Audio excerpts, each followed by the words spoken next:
সকাল থেকে একটা বিষয় নিয়ে আমরা প্রচন্ড রকমের আলোচনার সম্মুখীন এবং আপনাদের মনে অনেক দ্বিধা দ্বন্দ্ব ছিল যে মোবাইল ফোনের ব্যবহারের বিষয়ে একটা নির্দেশনা দেওয়া হয়েছিল। এখানে বলা হয়েছিল যে 400 গজের ভিতরে এটার সীমিত রাখতে হবে বা এর বাইরে রাখতে হবে। এটা আমরা সংশোধন করছি।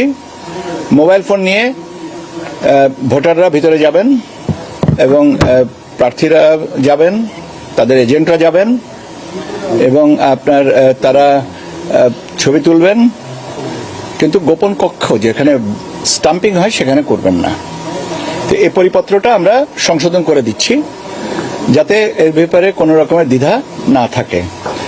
এখন বাট কিছু রেস্ট্রিকশন থাকবে, যেমন আপনার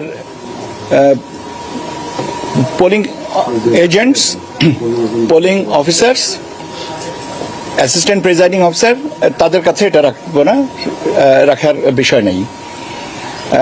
তারপরে আপনার যেমন আইন শৃঙ্খলা বাহিনীর একাধিক সদস্য থাকেন, সবার কাছে থেকে থাকবে না।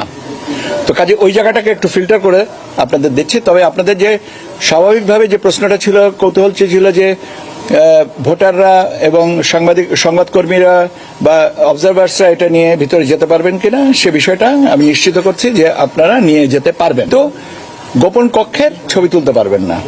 আমার মনে হয় যে এ ব্যাপারে আর আমার ফার্দার কোনো কিছু বলার দরকার নেই। আমি বললামই তো যে কিছু রেস্ট্রিকশন থাকবে, সেটা আমরা ফিল্টার করছি, করে আমরা এটা করে দেব। কিন্তু যে আলোচনাটা ছিল সেটা আমরা নিশ্চিত করে দিলাম।